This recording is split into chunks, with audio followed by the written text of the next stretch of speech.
Si arrancamos desde el principio, nosotros lo primero que empezamos a ver es lo que tiene que ver con, a grandes rasgos, la organización biológica, entender cómo la química y la biología están juntas para lograr desde lo más pequeño, que son los átomos y las partículas subatómicas, hasta toda la construcción cada vez más diferenciada, más desplegada y en mayor tamaño, de lo que es el mundo, literal. Arrancamos nosotros pensando en que existen átomos que forman moléculas. Esas moléculas, como el agua, por ejemplo, como el dióxido de carbono, como el monóxido de carbono, van a formar después macromoléculas o biomoléculas, proteínas, glúcidos, lípidos, que son lo que a nosotros nos va a interesar trabajar ahora, para después poder formar organelas, las mitocondrias, el núcleo, el aparato de Golgi, los retículos endoplasmáticos, dando lugar después a la célula, que es donde nosotros arrancamos porque venimos de estudiar biología. Entonces tenemos lo que llamamos, ¿sí?, las estructuras que son supramoleculares, porque son más grandes que una molécula, las macromoléculas y los monómeros.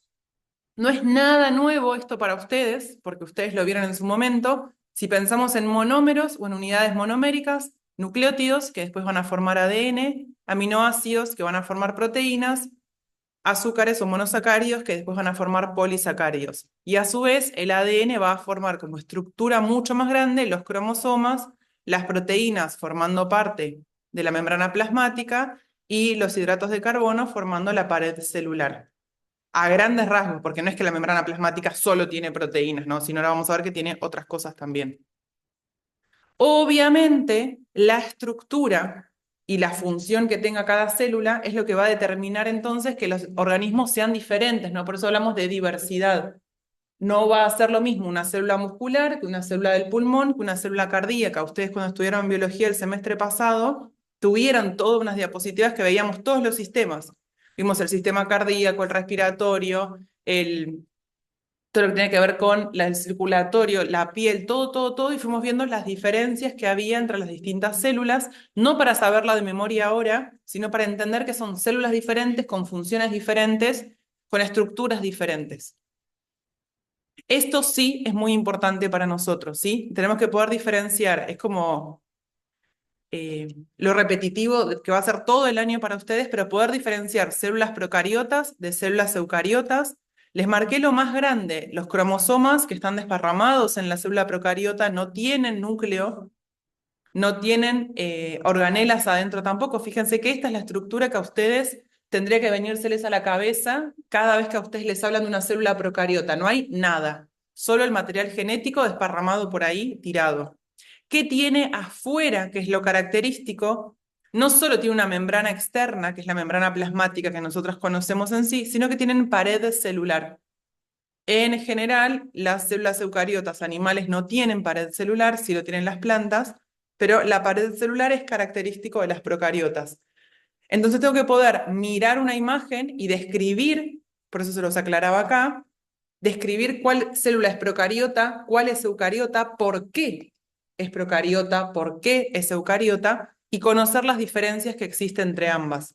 Las eucariotas son mucho más complejas, tienen el núcleo, que es la gran característica, un montón de organelos alrededor, y tenemos obviamente la membrana plasmática.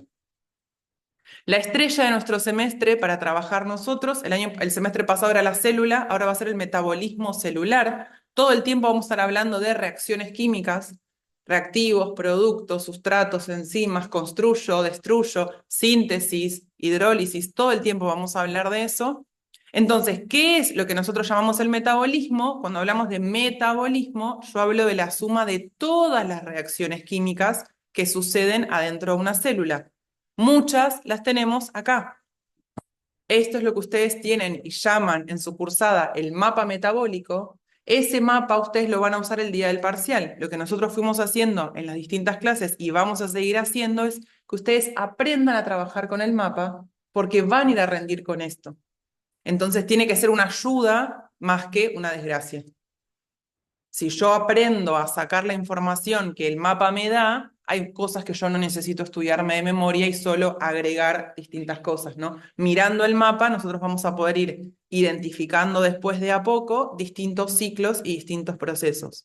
Quizá hoy para algunos de ustedes esto es la nada misma, para otros, ya mirándolo con un poco más de amor, nos ubicamos en que esto era la glucólisis con las 10 reacciones que decíamos ayer, que esta es la fosforilación oxidativa o la cadena de transporte de electrones. ¿Sí? Como ir de a poco sectorizando y entendiendo de qué me está hablando cuando me pide que trabaje con el mapa. ¿Qué vimos nosotros el semestre pasado? De catabolismo y anabolismo son los dos grupos de reacciones que forman lo que nosotros llamamos el metabolismo. Cuando yo hablo de metabolismo, hablo de la suma de todo eso. Catabolismo va de algo grande, fíjense que estas pelotitas están pegadas, están juntitas, a pelotitas separadas, es decir, voy de moléculas grandes, macromoléculas, polímeros, a partículas más pequeñas, y siempre eso se va a generar con una liberación de energía. Son reacciones que nosotros decíamos exergónicas, liberan energía hacia afuera. Tienen un delta G negativo, delta G menor que 0, es negativo ese delta G, tienden a ser espontáneas y son exergónicas, están liberando energía hacia afuera. Yo consumo algo y eso que consumo lo degrado hasta lograr llegar a la menor porción posible para que el cuerpo después logre desarmarlo y degradarlo. Si liberan energía, nosotros lo vamos a ver un poquito más adelante, pero ya le podemos poner nombre, esa energía para nosotros se va a llamar ATP. Es la molécula que el cuerpo humano usa sí o sí como moneda de intercambio. Hay reacciones en las que yo gano ATP, en las que son exergónicas, en las que liberan energía. Hay reacciones en las que yo tengo que invertir ATP, porque son las reacciones que necesitan absorber energía, son las endergónicas, y son las que entonces van a hidrolizar ese ATP. El catabolismo destruye, voy de grande, de complejo a simple, libero energía, son reacciones exergónicas. ¿Esto para qué me sirve a mí? Porque a partir de ahora, cuando yo empiece a mirar en el mapa metabólico reacciones, por ejemplo, de este estilo, donde yo veo que acá el ATP se está generando, digo, bueno, entonces, sin entender mucho, si se genera ATP, esta reacción entonces es exergónica. Esta reacción está liberando energía. Simplemente con mirar lo que está pasando en la reacción, que yo lo tengo ahí como información. Es ir ensamblando lo que vamos aprendiendo y traducirlo en función de lo que está en el mapa. Por el contrario, fíjense que acá la flecha rosa me dice que libera ATP. Por el contrario, del otro lado, yo tengo reacciones que son opuestas. Son reacciones anabólicas, el proceso es el anabolismo. Son reacciones que van a absorber energía, por eso gastan ATP, y las llamamos de tipo endergónica, tienen un delta G que es positivo. Si yo tuviera que graficar la energía en función del paso de la reacción, estas reacciones tienen más energía, los productos, el producto estaría más arriba, y estas reacciones, el producto aparecería más abajo. ¿Me siguen? ¿Sí? Y entonces, ¿qué va a pasar? Estoy construyendo cosas, voy de moléculas pequeñas, voy desde precursores, partículas chiquititas, a partículas más grandes. Por ejemplo, tener dos monosacáridos y formar un disacárido es una reacción anabólica. Tener aminoácidos sueltos y formar una proteína es una reacción anabólica. Yo estoy construyendo, estoy sintetizando cosas nuevas que antes no tenía.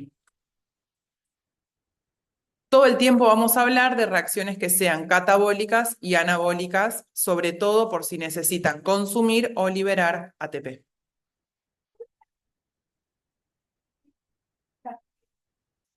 Positivo, positivo para las anabólicas, sí, porque tiene más. Como consumieron energía, tiene más energía al final que al principio. Y el negativo para las catabólicas. ¿Voy muy rápido? Vamos. Bien. Esta diapositiva nos va a servir para tenerla cada tanto, yo por eso les anotaba acá, tenerlo presente al momento de ir estudiando el resto de los temas. No es para que hoy me lo aprenda de memoria, pero sí para empezar a pensar a medida que estudiemos cada proceso, ir viendo dónde sucede. Es importante que ustedes cuando trabajan las vías metabólicas, las reacciones químicas, puedan identificar qué pasa, ¿sí? ¿Qué pasa en esa vía? Si gano o pierdo energía, ¿dónde sucede esa vía? Entonces a ustedes se los dan ahora, claro, y ahora no me interesa, o lo veo y es como que no me dice nada. Pero cuando empecemos a ver, por ejemplo, glucólisis, cuando veamos la cadena respiratoria, cuando veamos el ciclo de Krebs, es importante saber dónde está sucediendo eso. Y fíjense que eso es lo que les va mostrando, ¿sí?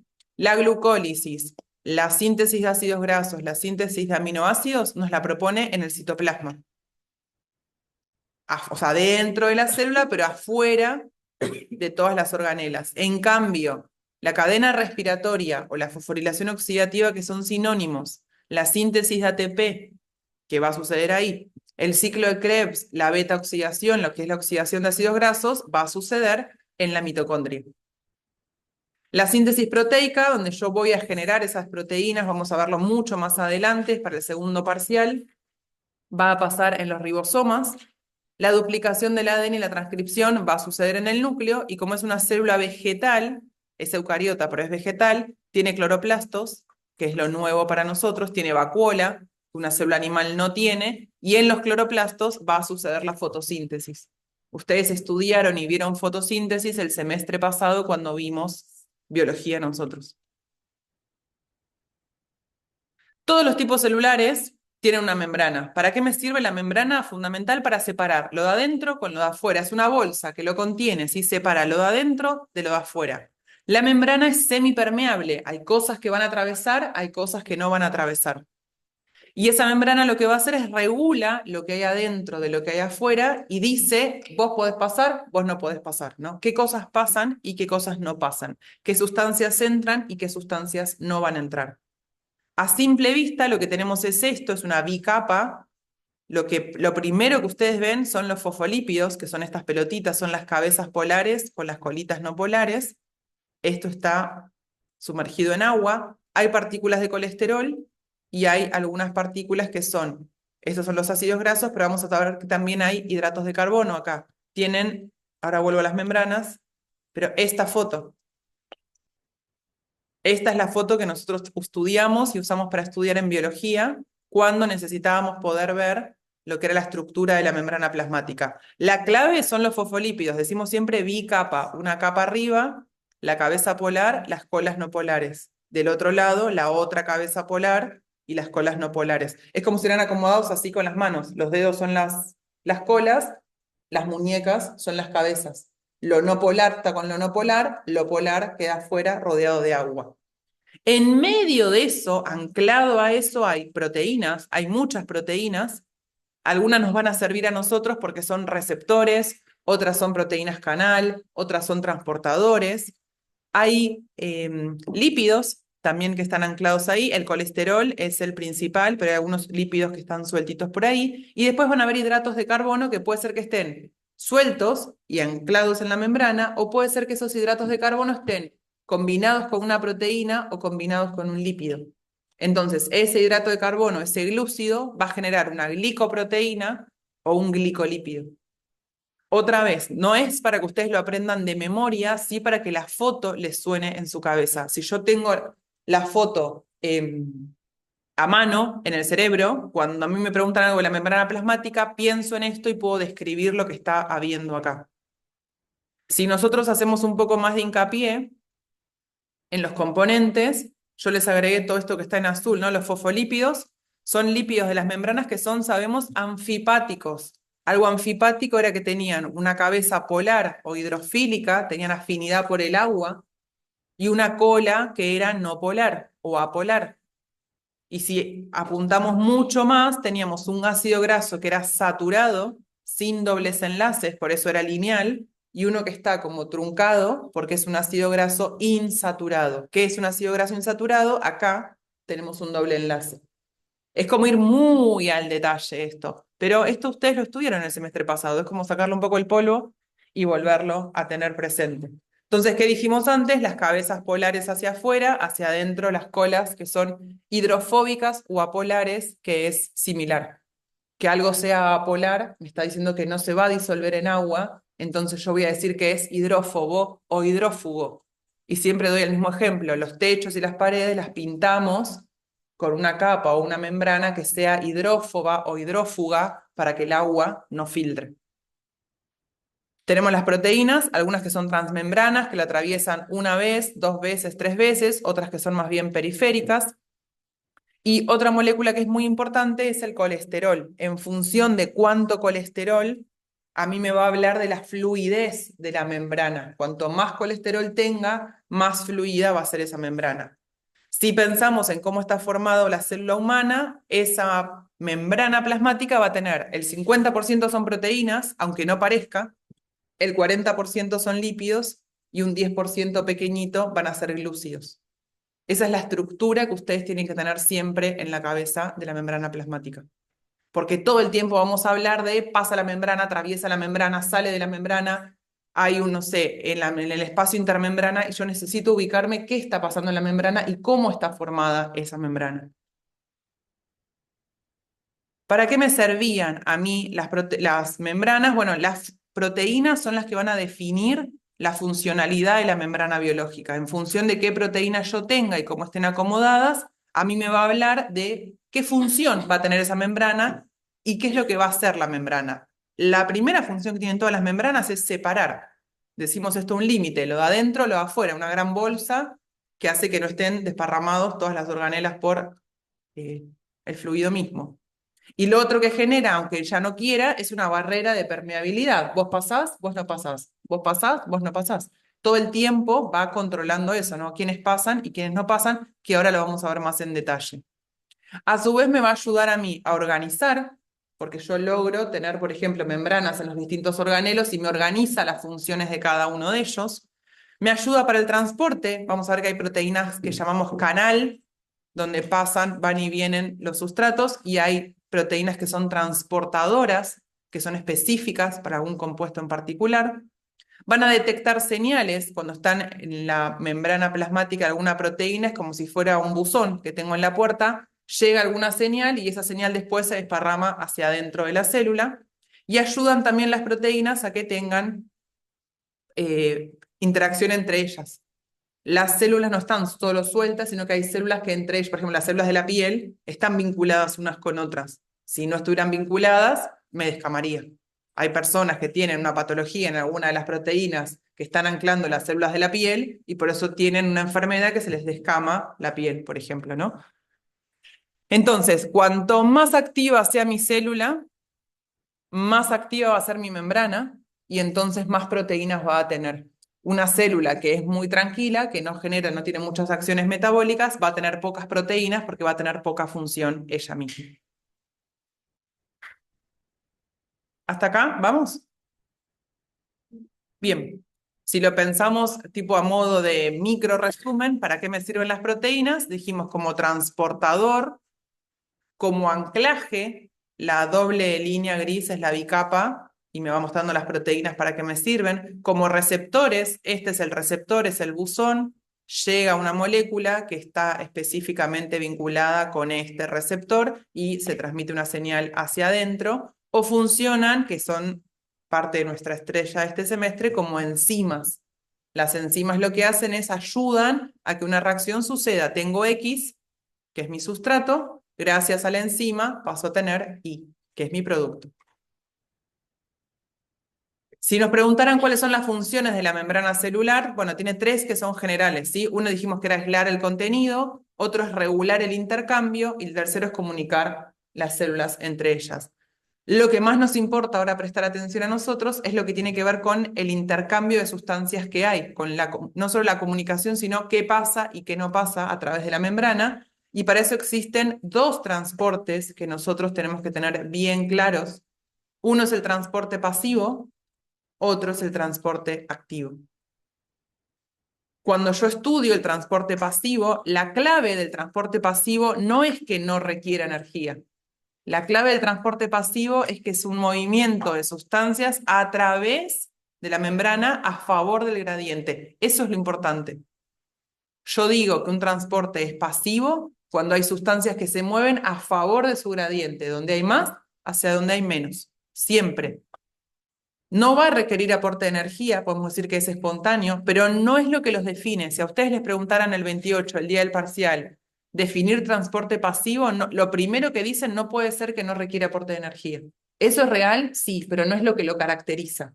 Lo que caracteriza al transporte pasivo es que es un transporte, es un movimiento de sustancias a favor del gradiente. Como es a favor del gradiente, es espontáneo y no consume energía. ¿Sí? Pero ojo ahí. Obviamente, dependiendo del tipo de sustancia, vamos a ver si requiere o no requiere proteínas que ayuden, que medien ese transporte, y ustedes tienen que estudiar 3 tipos de transporte pasivo. El primero es la ósmosis, que es un movimiento a través de una membrana que es semipermeable, que va a permitir exclusivamente el pasaje de las moléculas de agua. Solo va a difundir el agua. La ósmosis en realidad es lo mismo que la difusión simple, pero excepto o exclusivamente para el agua.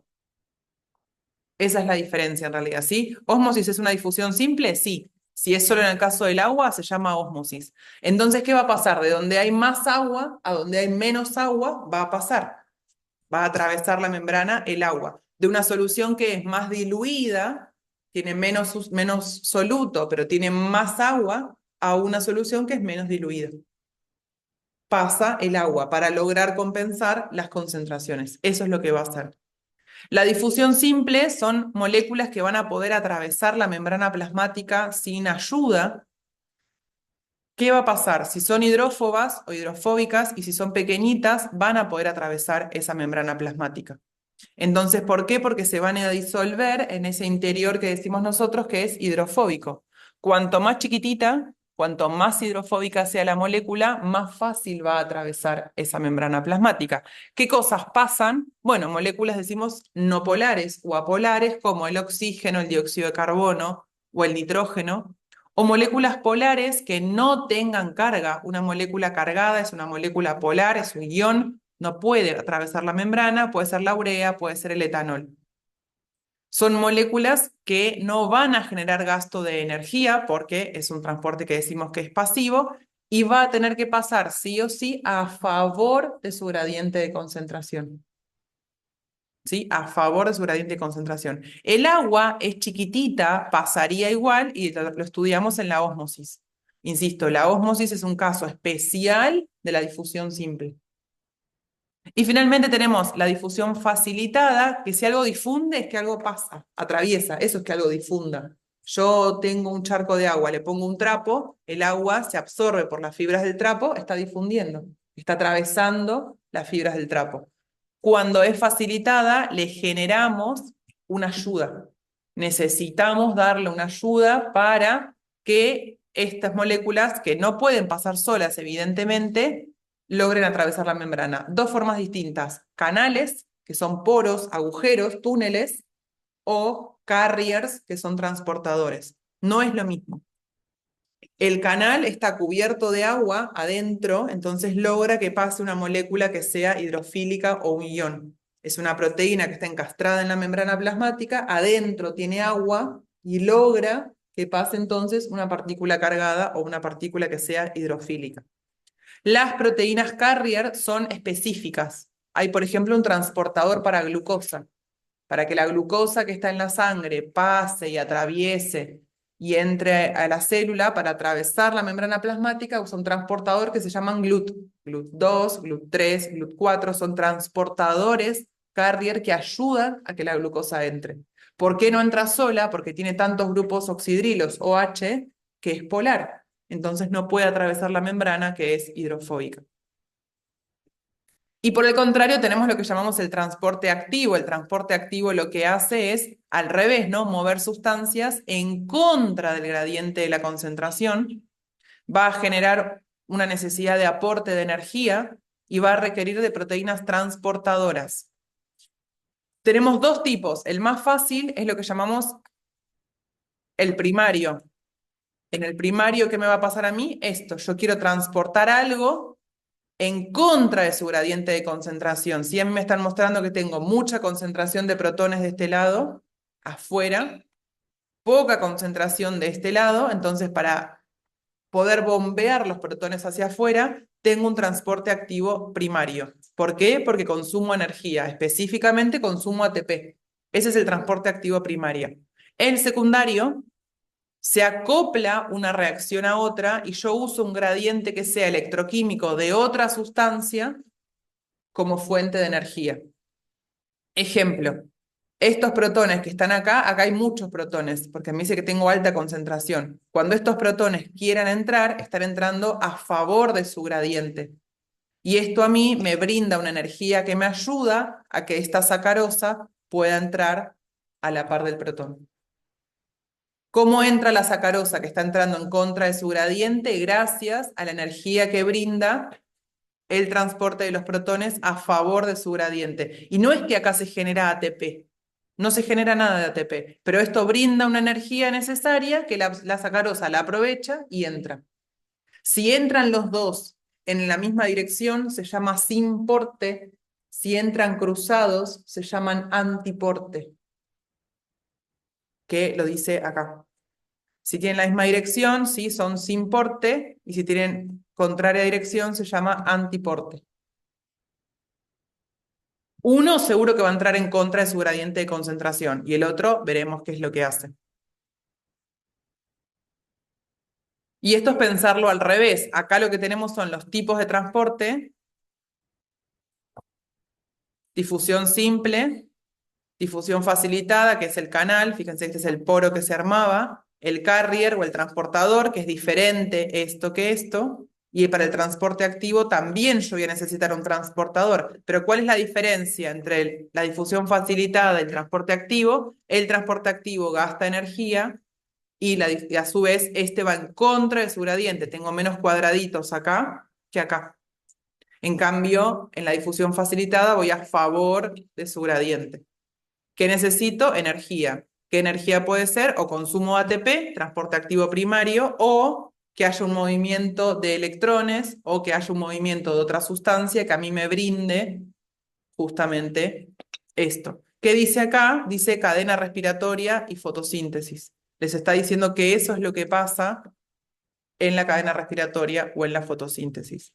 Si nos preguntaran por la velocidad de la difusión, va a depender primero de cuánta concentración yo tenga. Obviamente, cuanta mayor sea mi concentración, más fácil va a pasar porque va a ir más a favor de su gradiente. Yo tengo mucho, entonces cuanto tenga menos, voy a poder pasar menos, y a su vez voy a lograr una velocidad máxima. Esto es muy parecido a lo que hemos visto con algunos en enzimas y que vamos a volver a ver, lo que pasa con las enzimas y las proteínas, se saturan.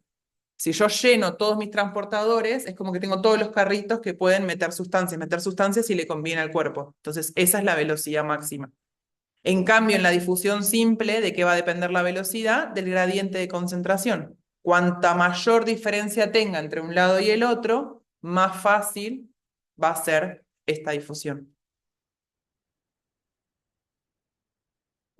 Y acá lo que hace es nos explica algo que es lo que nosotros después usamos en la cadena de transporte de electrones o en la fosforilación oxidativa. Tener protones de un lado y del otro con una membrana de por medio hace que yo pueda, por ejemplo, ganar energía y después poder sintetizar ATP. Yo primero saco estos protones, los estoy sacando en contra de su transporte, de su gradiente de concentración, porque hay baja adentro, alta afuera. Estoy sacándolos. Claro, y estos protones, ¿gracias a qué salen? Salen a la energía, que vamos a ver que hay toda una cadena que va generando un transporte de electrones. Entonces salieron en contra de su gradiente, pero cuando vuelven a entrar y entran a favor del gradiente, eso a mí me brinda una energía que es la necesaria para poder formar ATP. Esto es como verlo micro reducido, lo que después vemos en mayor despliegue y con más detalles cuando hablamos de la cadena de transporte de electrones. De esto, ¿alguna duda? No lo vemos más, salvo el 27 cuando hagamos el repaso de vuelta. ¿Sí? Membrana plasmática y todo esto queda.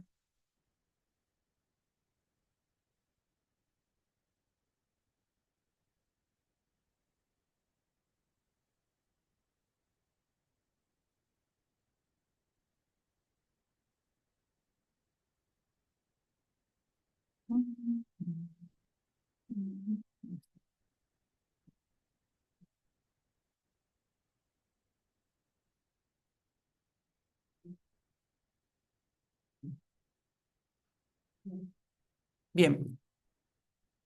¿Qué es lo otro que necesitamos tener? La estructura, la base. Estos teóricos a nosotros nos dan la base para lo que viene después.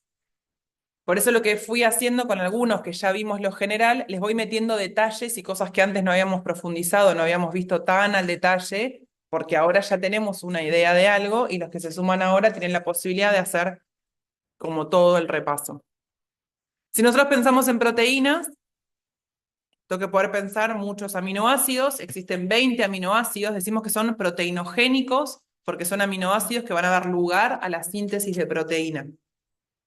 ¿Cómo sabe la proteína cómo formarse? Eso está en el ADN. Yo tengo ADN que se transcribe al ARN y se traduce a la proteína. Eso lo vamos a ver después del primer parcial. Ustedes van a tener que estudiar todo eso.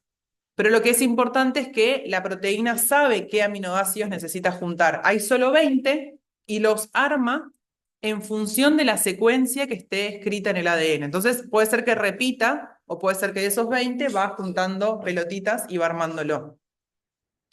¿Qué es lo importante? Yo tengo un aminoácido que era un grupo que tenía un carbono, quiral, un carbono alfa, tenía un grupo carboxilo, COOH, un grupo amino, un R que es distinto en cada aminoácido y un grupo hidrógeno.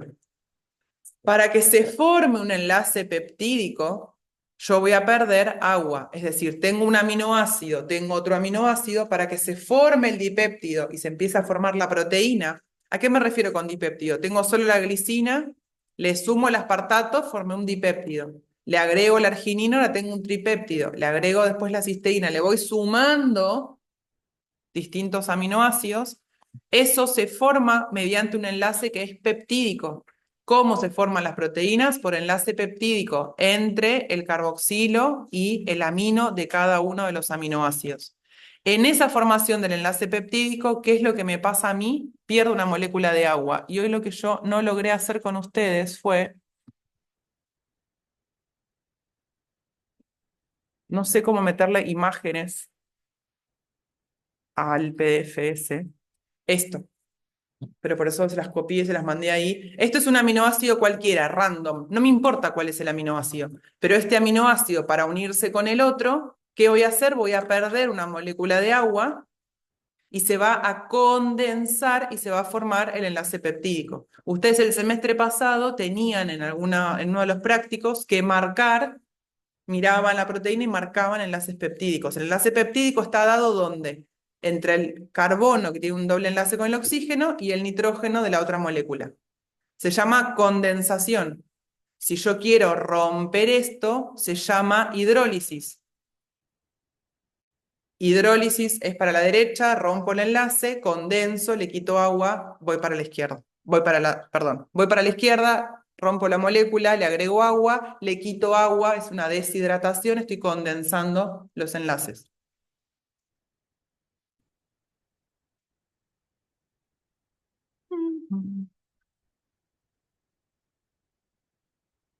Bien, las proteínas no tienen esta estructura lineal, sino que van a tener conformaciones en 3 dimensiones que van a usarlos a propósito para poder estabilizar la estructura. ¿Cómo se van a estabilizar la estructura? Formando nuevas interacciones.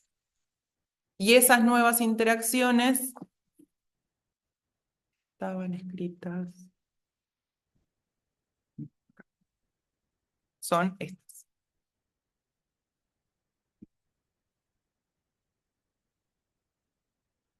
Esta es mi proteína, y en vez de ser lineal, para que pueda tomar una conformación, una estructura en 3 dimensiones, genera distintas interacciones. Por ejemplo, interacciones con iones metálicos, puentes de hidrógeno para sostener una estructura secundaria que es alfa hélice, otros puentes de hidrógeno para sostener la lamina beta, puentes de hidrógeno entre los aminoácidos que están adentro, interacciones hidrofóbicas, son todos grupos apolares, puentes disulfuros, porque hay 2 grupos de azufre. Es decir, no es que tienen que saber de memoria esto, tienen que poder entender que algo que era lineal empieza a tomar otra estructura gracias a todas estas interacciones que suceden entre los aminoácidos que están formando esa proteína.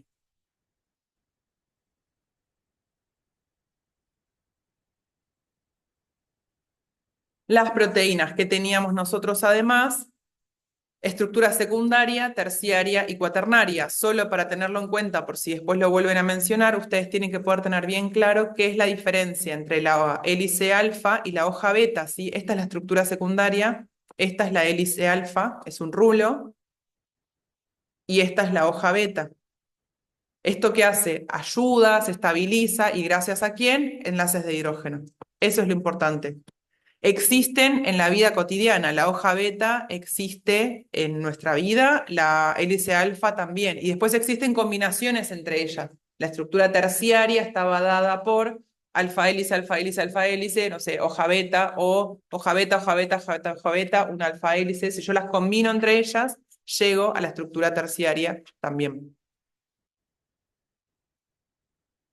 ¿Para qué me sirve todo esto? Para estabilizar mi proteína. Y hay proteínas que además, vamos a ver más adelante, que forman estructuras más grandes como dímeros, tetrámeros o complejos. Es decir, son, por ejemplo, acá, 4 estructuras, 2 iguales, las rojas, otras 2 distintas, las amarillas, y forman lo que llamamos un tetrámero. Tiene 4 subunidades. Probablemente en estas proteínas, por ejemplo, la amarilla funcione para una cosa. Si fuera una enzima, la amarilla es la parte o el sector que lo que va a hacer es recibir el sustrato, acomodarlo, y la roja sea la que actúa, la que tenga la acción concretamente. Entonces tenemos que poder entender que la proteína es, todo esto es imaginármelo para cuando después me lo hagan usar, poder entenderlo. Y sí tenemos que tener bien claro que mi proteína tiene su estructura en 3 dimensiones, pero que si yo la expongo a distintas concentraciones de ácidos, distintas concentraciones de bases, distintas concentraciones de iones, ¿sí? Iones metálicos, sodio, calcio, magnesio, o a solventes que no son favorables para ella, o a extremos de temperatura, yo desnaturalizo la proteína. Y si desnaturalizo la proteína pierde su función. Si era un transportador, deja de ser transportador. Si era una proteína canal, deja de ser canal. Y si era una enzima, que es con lo que vamos a trabajar nosotros todo este semestre, dejan de catalizar esa reacción. Cuando yo desnaturalizo la proteína, no pierdo la secuencia primaria, porque fíjense que sigue siendo como una cintita, pero pierdo la función que tenía originalmente. ¿Cuándo? Cuando la desnaturalizo. ¿Para qué me sirve a mí estudiar eso? Porque ustedes tienen que hacerse muy amigos este semestre de lo que son las enzimas. Todas las reacciones químicas que estudiemos van a estar catalizadas, decimos, por enzimas. ¿Qué es catalizar algo? Es acelerar la reacción, es mediarla. Una catálisis hace eso, ayuda a que una reacción que ya sucedía antes, ahora suceda a una mayor velocidad. ¿Esa reacción sin la enzima sucedería igual? Sí, pero a una velocidad mucho más pequeña. Entonces, la enzima es una proteína que lo que va a generar es acelerar una reacción. Si me preguntan enzimas, pregunta abierta, hable sobre enzimas, explique enzimas, ¿qué son? Bueno, estructuralmente son proteínas. Las enzimas son proteínas. ¿Qué funciones cumplen? Son catalizadores biológicos. ¿Qué es lo que hacen? Aceleran la velocidad de una reacción. Favorecen una reacción que ya iba a suceder, solo que ahora lo que yo logro es obtener más producto en la misma unidad de tiempo. Y es una proteína, entonces todos los cuidados que yo tengo que tener con las proteínas, lo tengo que tener con las enzimas. Si no, esto no funciona. Todo lo que les estoy diciendo está escrito. Todo, todo, todo. Esto, después lo voy a volver a tomar, pero solo para que lo puedan visualizar. Esto es una reacción de combustión. Esta es la sacarosa, es el azúcar común. Esto me termina dando glucosa y fructosa, no para que lo sepan de memoria, pero van a ver que yo después muchas veces, y con ustedes venía diciendo muchas veces, la glucólisis es la combustión, la combustión, Bueno, esto es la combustión. Es darle oxígeno a una sustancia para que libere dióxido de carbono, agua y energía. Esta sacarosa, que es esta, el azúcar común, se va a transformar en glucosa. La glucosa va a ser glucólisis. La glucólisis me va a dar como, hablo a lo grande solo como para contarles una historia. La glucosa va a ser glucólisis. Voy a lograr degradar la glucosa, llego a formar 2 piruvatos. Esos piruvatos, en presencia de oxígeno, Por eso hacemos tanto hincapié siempre en si la célula es aerobia o anaerobia. En presencia de oxígeno, esa célula va a llevar al piruvato, lo va a transformar en acetil-CoA. Ahí vamos a perder un carbono, que ya forma parte del dióxido de carbono. Ese piruvato, que se transformó en acetil-CoA, entraba al ciclo de Krebs. Ahí ya perdía otros dióxidos de carbono. Y es en ese ciclo de Krebs, yo qué es lo que voy a sacar, lo que llamamos cofactores reducidos. No importa que para alguno esto hoy sea chino, es para que me sigan la idea. NADH, FADH2, que van a entrar a la cadena de transporte de electrones, van a hacer toda la secuencia de los electrones para finalmente tomar oxígeno, formar agua y generar energía.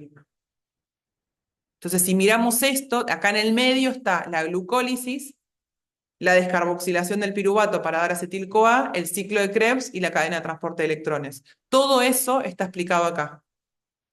Por eso nosotros decimos que yo tengo el hidrato de carbono más oxígeno me da dióxido de carbono más agua más energía.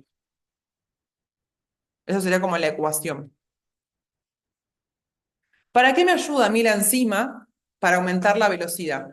Lo que hace la enzima químicamente es bajar la energía de activación. Entonces, pregunta abierta, ¿cómo actúan las enzimas? Disminuyendo la energía de activación. Eso hace la enzima. ¿Qué es la energía de activación? Es la diferencia que yo tengo de energía entre el pico máximo que hace mi reacción química y el sustrato o los reactivos. Todas las reacciones químicas tienen un perfil de este estilo, donde están los sustratos, se combinan y esos sustratos que se combinan lo que hacen es primero llegan a un pico máximo de energía, es un estado intermediario para después formar el producto. ¿Qué hace la enzima? Va a disminuir esta diferencia. Cuanto menos alta sea esta montaña, más rápido va a suceder. Lo de la montaña lo decimos nosotros para entenderlo, no lo pongan el día del parcial. Es la diferencia de energía. ¿Diferencia de qué? Entre el pico máximo y los sustratos o los reactivos. Ese es el que se formaba tipo la línea paralela. Exactamente. ¿Qué es el de Acá. La energía de activación es la energía, la diferencia de energía que hay entre el pico máximo energético de la reacción y la energía de los sustratos.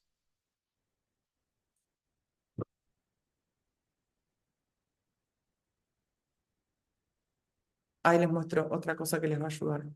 Esto.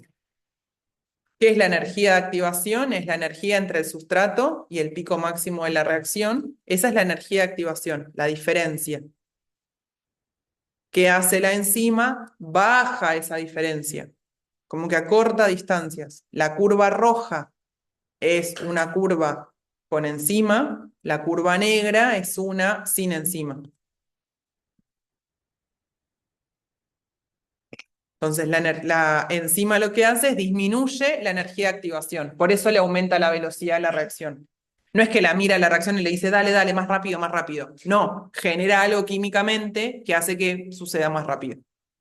Que baje la velocidad es una consecuencia de la acción química de la enzima. La enzima disminuye la energía de activación, Por lo tanto, aumenta la velocidad. por lo tanto aumenta la velocidad. Disminuye la energía de activación, por lo tanto aumenta la velocidad. Pero es importante el por lo tanto, porque va a aumentar la velocidad, exactamente, es una consecuencia de lo otro. Si vos pones que la enzima te aumenta la velocidad, está mal. La enzima no aumenta la velocidad. Esa no es la función de la enzima. La función de la enzima es catalizar la reacción, es mediar algo que ya sucedía y mejorarlo. ¿La reacción sin enzima va a suceder? Sí, pero a una velocidad mínima. Entonces no se va a lograr generar ese producto y se va a aumentar el sustrato. ¿Cómo actúan las enzimas? Yo tengo la enzima, tiene esta pinta, mi enzima siempre tiene un sitio activo. El sitio activo es el sitio donde se va a ubicar el sustrato. Y hay una relación que son específicas, hay una especificidad entre la enzima y el sustrato. Ayer hablábamos del primer paso de la glucólisis y decíamos, bueno, la enzima que regula esto es la hexoquinasa. ¿Puedo poner otra? Capaz sí, pero no va a ser tan específica. La hexoquinasa es una enzima específica para, por ejemplo, compuestos glucídicos de 6 carbonos, para hexosas. Tienen un sitio activo y son específicas. van a catalizar una reacción en particular. No es que compro una enzima y la uso para muchas cosas, no puedo. De hecho, en nuestro cuerpo hay enzimas que están en el hígado, que cumplen la misma función que otra que está en el corazón, y son distintas enzimas. Necesito saber que una enzima cataliza una reacción en particular, cuenta con un sitio activo que es donde se va a anclar ahí el sustrato. En el sitio activo va a entrar el sustrato. ¿Para qué? Para que la enzima logre transformar ese sustrato y genere producto.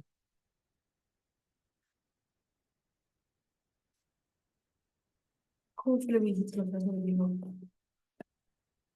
Dije que la enzima tiene un sitio activo que es específico para mi sustrato, donde se ancla el sustrato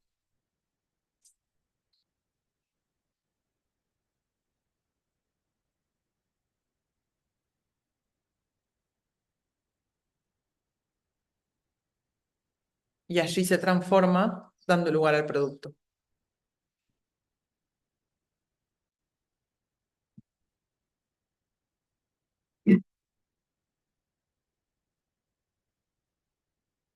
Esta sería la imagen que a ustedes les tiene que venir a la cabeza si les preguntan cómo funciona una enzima.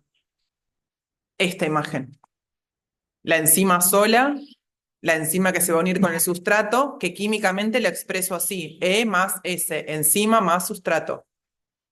¿Qué significan estas flechas? Que esta reacción es reversible. El sustrato se puede unir a la enzima o se podría separar también. Pero como hay una flecha que es más grande que la otra, evidentemente está más favorecida la formación del complejo enzima-sustrato que la separación. En el práctico, ustedes tenían este dibujo parecido, uno al lado del otro, para escribir, pero tenían 4 pasos. Lo desconcertante para ustedes es que había 4 pasos en vez de 3, porque siempre estudiamos 3 pasos. Hablamos de enzima más sustrato, el complejo enzima-sustrato, donde se genera la acción concreta, y después nos hablamos de, bueno, enzima más producto, y chau. En el práctico aparecen 4 porque les agregan acá en el medio un intermediario que es enzima producto, antes de que el producto se separe. Mi enzima logra desarmar el sustrato, lo transforma, genera producto, pero antes de liberarlo, que diga más, es que están sueltos. Uno más el otro es que están sueltos. Acá yo tengo enzima más sustrato. Están sueltos. Esto es enzima sustrato.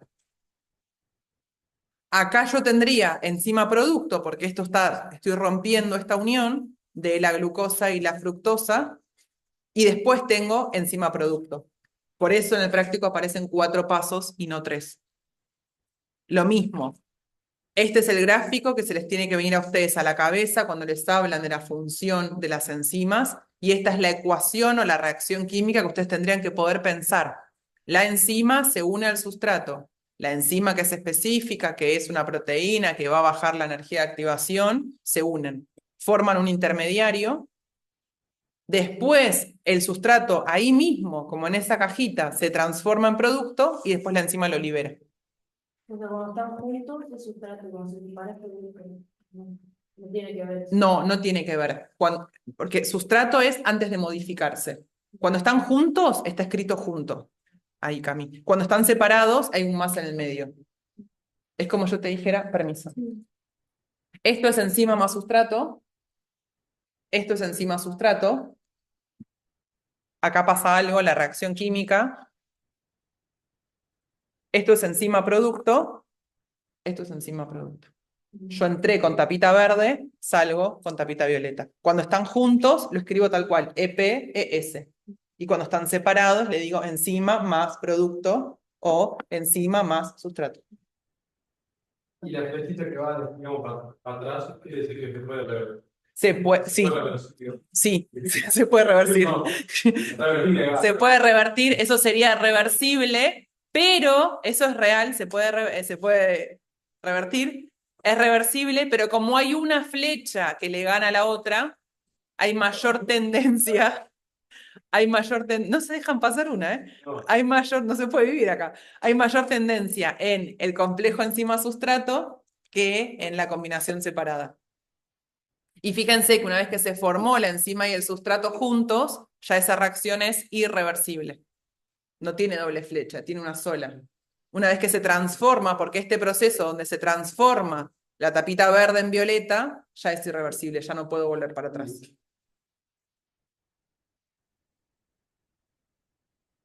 ¿Cómo se van a unir las enzimas al sustrato? Decíamos, son específicos. Bueno, todo pasa por interacciones químicas. Va a haber puentes de hidrógeno, va a haber interacciones hidrofóbicas, va a haber interacciones electrostáticas. La molécula, el sustrato, es lo mejor que le puede pasar a la enzima. La enzima está esperando todo el tiempo que venga ese sustrato. No otro, no le sirve otro. Es pensarlo como un guante y una mano. El guante es la enzima, la mano es el sustrato. En ese guante solo va a entrar esa mano, o una llave y una cerradura. No puedo meter en una cerradura cualquier llave. Bueno, la llave es el sustrato, la cerradura es la enzima. Y después que ya lo convierte en producto, esa enzima se vuelve a usar. Sí, la enzima siempre se recupera. Siempre se recupera. No se gasta nunca, no se consume. Decíamos, ¿cómo ocurre la catálisis? ¿Cómo pasa? ¿Cómo aumento la velocidad de la reacción? Porque disminuí la energía de activación. ¿Qué era la energía de activación? La diferencia que hay de energía entre el pico máximo energético de la reacción y la energía de los sustratos. Y fíjense que acá les muestra lo que es el delta G. Esto que decíamos antes, si mi reacción tiene delta G positivo o delta G negativo. Es la diferencia que yo tengo entre energía inicial y final. Acá tengo el producto más abajo, esa reacción perdió energía. Yo tengo el sustrato acá, el producto acá a nivel energético. Estoy más abajo, perdí energía. Que no tiene nada que ver con la enzima. Esta reacción, si perdió energía, liberó energía, es una reacción exergónica. Si mi reacción ganara energía, el producto aparecería acá arriba. Y sería endergónica.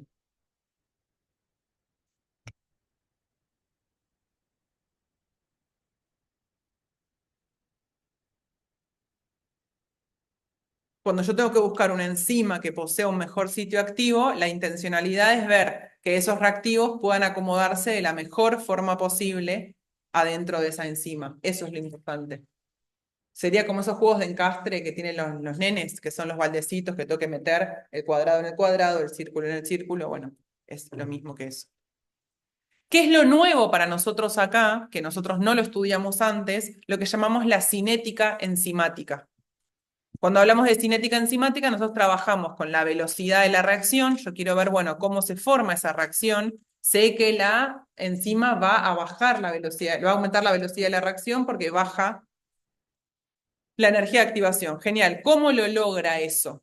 ¿Cómo va a suceder eso a nivel de la enzima? ¿Qué es lo que va a pasar acá? Yo tengo que tener en claro dos cosas. Uno, ustedes forman producto en una reacción química, se forma producto y se consume el sustrato. No es para que se asusten esto, es solo para entenderlo. Una reacción química, yo voy a formar cosas nuevas, o sea que el producto va a aparecer a medida que va pasando el tiempo. Yo tengo cada vez más producto, más producto, más producto. Y por otro lado, tengo cada vez menos sustrato. Pensémoslo en la cosa básica. Voy a hacer tortas. Tengo cada vez más tortas, más tortas, más tortas. Tengo cada vez menos harina, menos harina, menos harina. El sustrato es la harina, las tortas son el producto. Por eso nos dice que la velocidad del sustrato baja, porque el sustrato cada vez tengo menos cantidad. Eso es lo que me está mostrando acá. Pero no se asusten con esto, porque no es lo más importante. Lo más importante es que en general las cinéticas de las reacciones con enzima o sin enzima aumentan con la temperatura. Si yo a un sistema le doy más temperatura, ese sistema tiene más energía porque está absorbiendo mayor cantidad de calor. Esas partículas se van a poder mover más rápido. En general, para nosotros, entonces, una reacción química, cuando yo le aumento la temperatura, aumenta la velocidad. Obviamente no me puedo ir al extremo de la temperatura, porque si esa reacción química tenía una enzima y le subí mucho la temperatura, maté la enzima. Chau, se murió, no puedo hacer más nada.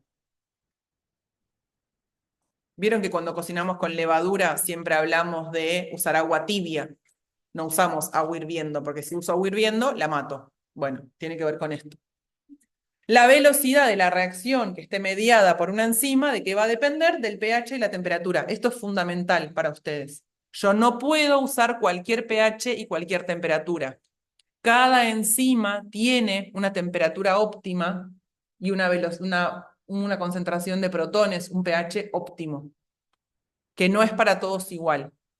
Cada enzima tiene una temperatura óptima, es decir, la temperatura a la que mejor funciona y un pH óptimo al que mejor funciona. ¿Cómo la conozco? La estudio. La gente está en un laboratorio y empieza a probar. Y dice, bueno, a ver, ¿qué velocidad tiene la reacción si trabajo a 9 grados? Muy poquita. Y a 15, muy poquita. Y a 25 va subiendo, pero poquita. Sube. Entonces van graficando la velocidad hasta que descubren, estamos graficando la velocidad en función de la temperatura, buscan dónde la velocidad es mayor, dónde yo obtengo más producto porque mi enzima funciona mejor. ¿Qué me pasa? A temperaturas muy altas, yo desnaturalicé la enzima, fíjense que cambió de forma. El cambio es mucho más abrupto, ya no hay manera, dejó de ser funcional. La desnaturalicé, le subí mucho la temperatura. Lo mismo me va a pasar con el pH. ¿Qué pasa acá? Tengo el gatito a dos partes del cuerpo distintas, a dos temperaturas distintas. Evidentemente, acá me muestra y me dice, el sustrato es blanco, el producto es negro, la enzima que genera el pigmento para la piel del gatito tiene una temperatura óptima que es de 36 grados. Por eso en partes del cuerpo donde hay 36 grados, el gatito es oscuro. Pero en partes del cuerpo donde la temperatura es mayor, por el trabajo que se hizo, se dieron cuenta que la acción de la enzima es mucho menor. Entonces, ¿existe la enzima? Sí, pero no logra transformar el sustrato en producto. Por eso el sustrato queda blanco, el gatito es blanco y no logra ser marrón. ¿Por culpa de quién? De la enzima. A altas temperaturas, la enzima no es funcional. La desnaturalicé. Chau, se murió, no puedo hacer más nada con eso. En otros casos, a nosotros sí nos sirve matar enzimas. ¿Para qué cocino yo? Para matar enzimas de las bacterias. ¿Para qué pasteurizo la leche? Para matar las enzimas que tienen las bacterias que me van a descomponer la leche. ¿Para qué refrigero los alimentos? Para que las reacciones propias de no sé, de las verduras, de los huevos, de la carne, no sucedan. Yo uso la temperatura para matar o para romper, desnaturalizar enzimas o para detener procesos químicos. Ahí es favorable. Yo estoy usando la misma idea de una manera favorable, lo uso para mí.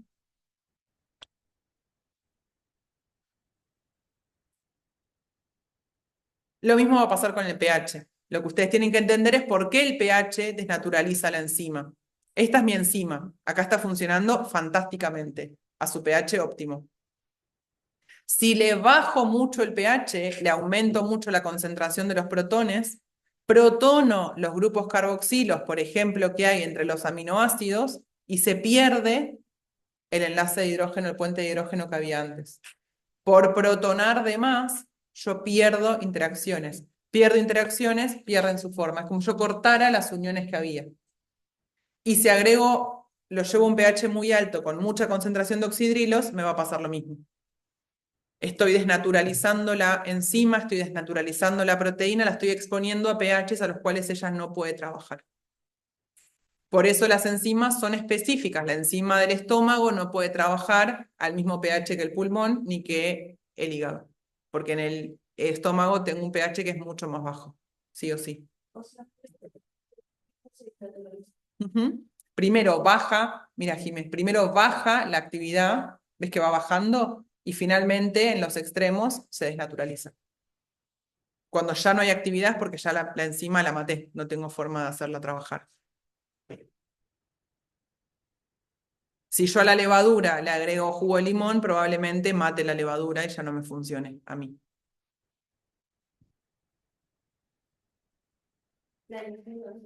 Claro, la enzima se desnaturaliza. ¿Por qué se desnaturaliza? Porque es una proteína. Lo mismo pasa cuando cocinamos, que dicen siempre no mezclar la levadura con la sal. Si yo le pongo sal a la levadura, estoy dando una concentración de iones que no es la que necesita y también mato las enzimas, porque le cambio la concentración iónica. Otra vez, pero hay veces donde yo modifico el pH a mi favor, sí, para hacer vinagre, para todo lo que tiene que ver con encurtidos, los picles, no sé, las cebollitas en vinagre, todo eso yo lo uso a propósito. Bajo los pH para frenar eso. Las mermeladas, uso el ácido ascórbico de la vitamina C para la conservación, para el yogur, o sea, para distintas cosas. Yo uso a propósito pHs extremos para que no generen otras reacciones más que las que yo quiero. Es una forma de controlar el medio que está sucediendo. ¿Por qué la enzima que representa la siguiente cinética en función del pH, estoy graficando la velocidad en función del pH, tiene baja actividad a pH 5? Entonces yo miro y digo, ah, sí, claro, a pH 5 casi no tiene actividad.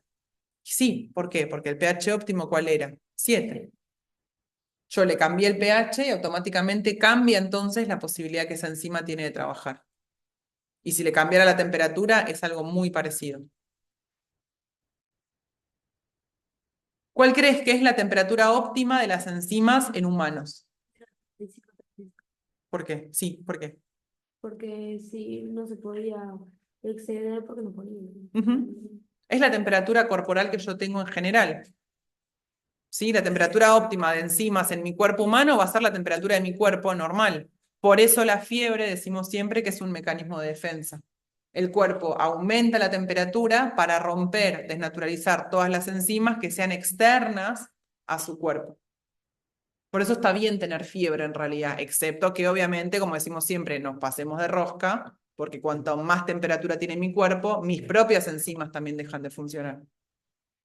Yo no puedo tener fiebre todo el tiempo.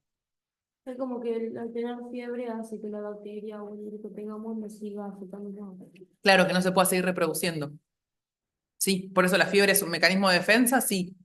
El cuerpo aumenta la temperatura naturalmente para matar las enzimas que sean externas a él. Pero por otro lado, si aumenta mucho la temperatura, también va a romper las enzimas propias del cuerpo humano y me va a imposibilitar cualquier proceso biológico que yo necesite en mi propio cuerpo.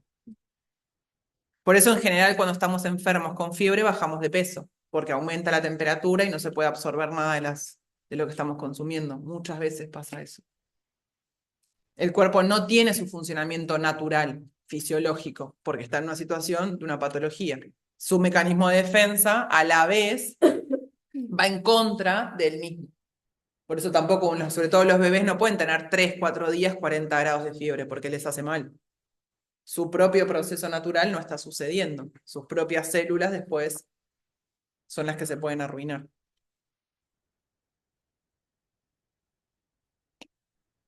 Dice, la pepsina es la enzima digestiva del estómago, tiene un pH óptimo 1.5, que es este gráfico. Una enzima que tiene un pH óptimo que es de 1.5.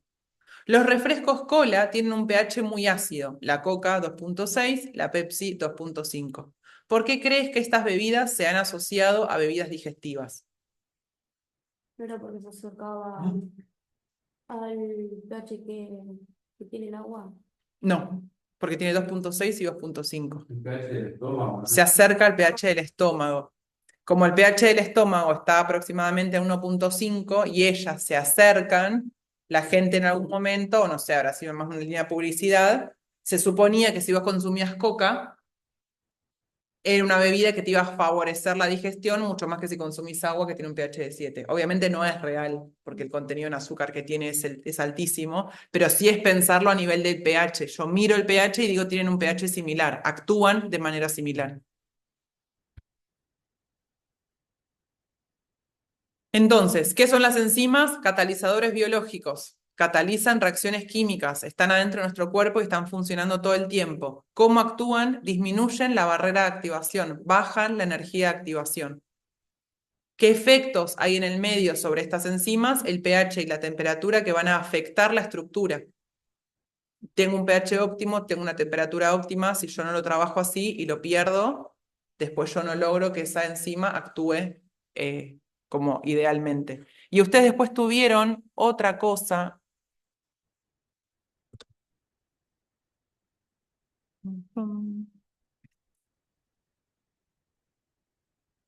No es para que lo sepan de memoria, solo para empezar a pensar cómo funciona. Y hay algo clave entender a nivel conceptual. Existen en el cuerpo humano muchas enfermedades metabólicas. Enfermedades metabólicas son enfermedades que están vinculadas justamente con el cuerpo humano. En esas enfermedades metabólicas lo que pasa, hablamos de eran tus hermanos, Axel, que hablamos. En esa enfermedad metabólica lo que pasa es que la enzima no funciona, probablemente por una mutación. Son enfermedades genéticas. El bebé nace con esa enfermedad directo. ¿Qué pasó? En el núcleo estaba el ADN pasó a ser ARN, el ARN después pasó al ribosoma a ser la proteína, y en ese proceso hubo algún desperfecto, alguna mutación, cambió alguna base por otra, lo vamos a ver más adelante, pero el ADN estaba formado por adenina, guanina, citosina, timidina, cambió algo que no tenía que cambiar, y si cambia algo, un mínimo cambio, esa proteína no es funcional. El bebé nace con una proteína que no funciona como tendría que funcionar. Por ejemplo, no tiene la lactasa, no puede degradar la lactosa, se hace intolerante a la lactosa, necesita consumir leche deslactosada. Siempre que mi proteína no funcione, si mi enzima no funciona, el producto prácticamente no se forma y el sustrato aumenta. La estructura de la reacción siempre es sustrato, flecha de reacción, producto. En el medio de eso, ¿qué está? La enzima. Si la enzima no funciona, porque la desnaturalicé o porque directamente la persona nació con una patología, no sucede esta reacción, porque la enzima lo que hacía era aumentar la velocidad, si no sucedía muy lentamente, y el sustrato se acumula en cantidad. Eso es lo que pasa con los nenes que son, bueno, los animales también, que son albinos. Vieron que son súper rubios, súper blancos, blancos, blancos, blancos. El albinismo es eso, es una patología. No tienen una enzima que es la tirosinasa, no degrada la tirosina, no puede formar la melanina. La melanina es la proteína, es el pigmento de la piel. Los lunares se forman porque tengo como una acumulación de melanina en ese lugar puntual en el cuerpo. Y yo más delicado, ¿no? Sí. Porque supuestamente cuanto la piel más oscura es, te ayuda a defenderte más de los rayos UV. Ellos no. Lo mismo va a pasar en el pelo es hiper blanco y lo mismo no tienen pigmentación. No tienen nada de pigmentación. Y esas enfermedades son hereditarias.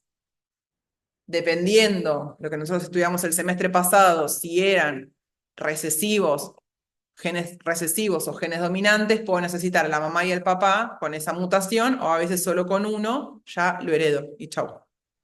Acá está lo de la intolerancia a la lactosa. Tengo la lactosa en la leche común. Si no tengo la lactasa, no logro degradar esto. Y lo que pasa entonces es que la persona no puede consumir lácteos porque no puede degradar la lactosa. Porque la lactosa, cuando no la rompemos, cuando no la transformamos en glucosa y galactosa, me queda como lactosa mal digerida, eso fermenta y se me generan gases y ácidos grasos de cadena corta. Esto es lo que le genera a la persona como una indigestión, como que dice me cae pesado, no sé qué me pasa, me hincho. Es esto. No tiene la enzima necesaria para. Yo les contaba que ahora cuando los bebés nacen, se llama pesquisa neonatal.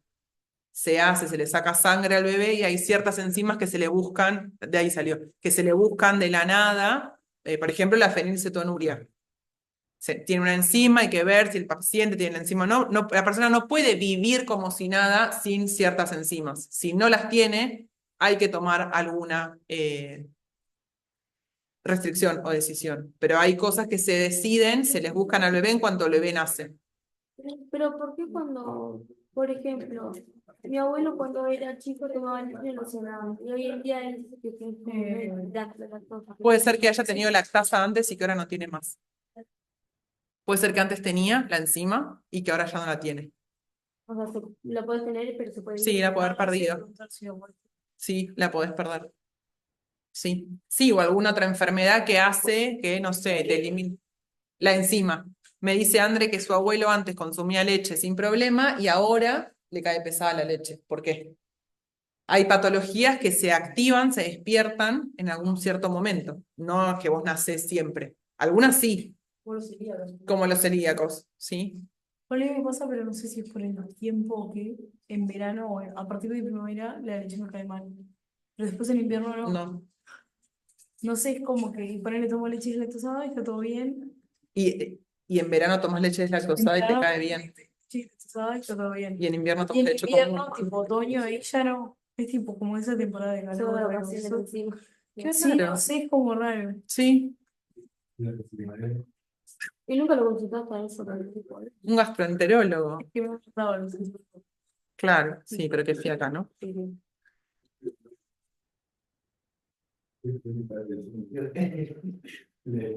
¿Por qué cuando la manzana, no sé, como una manzana, como un pedazo de pera o algo, se me oxida? Bueno, porque pasa eso, hay enzimas que generan esto. Lo mismo pasa con el dulce de leche. Yo si te pongo leche en una olla y azúcar, mezclo, en algún momento llego a tener dulce de leche. Hay enzimas que lo que hacen es generan lo que llamamos este pardeamiento.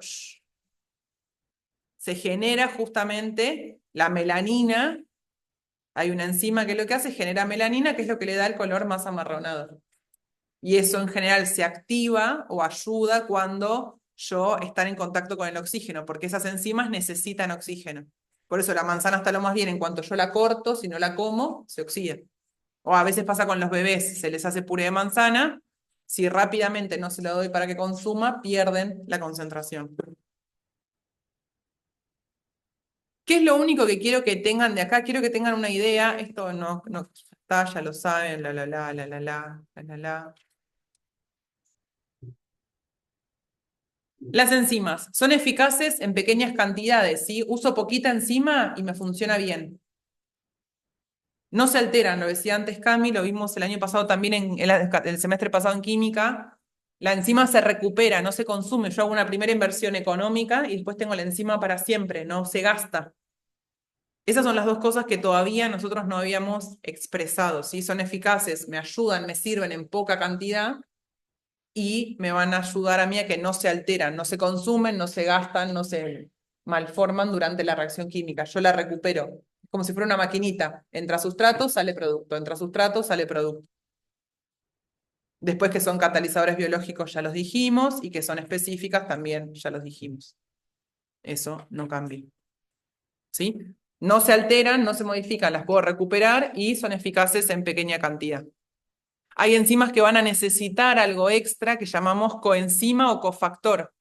A veces necesitan magnesio, alguna vitamina, necesitan oxígeno, necesitan agua, ayuda, ¿sí? Coenzimas o cofactores. De ahí sale después lo del NADH, que es un cofactor reducido. ¿Por qué yo lo tengo un poco encima? ¿Cómo? ¿Será que esto lo tengo al revés? Estos son coenzimas y estos son cofactores. No, yo hubiera puesto esto acá, pero si yo te lo he puesto ahí, déjalo ahí. Porque estos son cofactores reducidos. Pero no, que la coenzima son las vitaminas, eso seguro. Sí, seguro, eso sí. Bien. No tienen que saber de memoria la clasificación, porque sería una estupidez y no van a entender nada. Lo que es importante es, primero, todas las enzimas terminan en asa. Hidrolasa, exoquinasa, fosfatasa, lactasa. Todas las enzimas que vayamos estudiando terminan en asa. Lo que tienen que poder entender es qué tipo de reacción están catalizando. Y lo que vamos a ir buscando todo el tiempo son estrategias para usar el mapa y que el mapa me ayude a ver qué tipo de reacción es. No tienen que sabérselo de memoria ni estudiarlo esto. Sí sepan qué tipo de reacciones existen. Existen enzimas que actúan en la oxidorreducción, entonces las llamamos, por ejemplo, oxidorreductasa o la llamamos deshidrogenasa. Entonces existe la piruvato deshidrogenasa, la fosfonol piruvato deshidrogenasa, pero sería imposible querer aprenderme todos los nombres de todas las enzimas que existen, no hay forma. Es solo se los traigo para que les vuelva a sonar cuando empecemos a mirar glucólisis y veamos todas las reacciones químicas y cada reacción va a tener una enzima puntual y ustedes van a tener que saber qué enzima está actuando y qué función tiene. Entonces existen reacciones de oxidorreducción, existen transferasas, que lo que hacen es catalizan transferencias. Las fosfatasas, las quinasas. Estoy transfiriendo algo, transfiero un grupo fosfato. Uso una quinasa, fosforilo algo. Yo no tenía fosfato, alguien me trae un fosfato, esa enzima la cataliza, entonces es una quinasa. Le quiero sacar el fosfato. Bueno, es una fosfatasa. Existen las hidrolasas, son enzimas que van a ayudar reacciones de hidrólisis. Tengo una proteína, la quiero degradar, le hago hidrólisis para cortar los aminoácidos, bueno, uso una proteasa, uso una nucleasa, rompo enlaces. Tengo un disacárido, lo quiero separar para formar sus monómeros, entonces rompo el enlace glucosídico, o es una hidrolasa lo que estoy usando. De cosas grandes paso a cosas chicas. Insisto, no es para que lo sepan de memoria, sí es para que les empiecen a sonar los nombres, porque después los vamos a empezar a nombrar todo el tiempo. Existen las liasas. Liasas, le sumo cosas. Tengo un doble enlace, después paso a tener un enlace simple, le voy a sumar cosas a ese doble enlace. Como ejemplo, descarboxilasas, aldolasas. Tenemos las isomerasas. Aparecen mucho en la glucólisis y a sus profesores les gusta mucho que lo sepan en el práctico de glucólisis. Hoy tuvieron práctico, ¿no? ¿De glucólisis? Sí. Sí. Bueno, supuestamente había preguntas ahí que les decía, bueno, ¿qué reacción de la glucólisis tiene exosas? ¿Cuáles tiene triosas? ¿Qué reacciones están mediadas por isomerasas? ¿Qué hace la isomerasa? Cataliza una reacción de isomerización.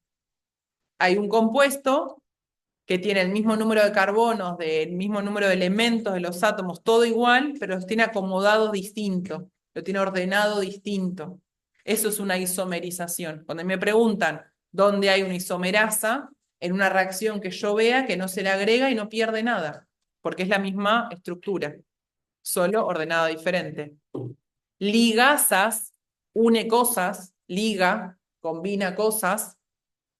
Entonces hago algún enlace puntual y como estoy sintetizando algo, estoy formando cosas nuevas, uso ATP, pero es un detalle, ya sabemos que cualquier reacción anabólica necesita ATP y esto ya.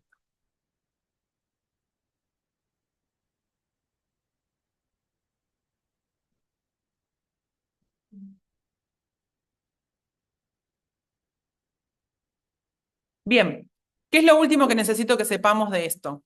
En cinética enzimática hay ciertos aspectos que ustedes tienen que tener muy claros.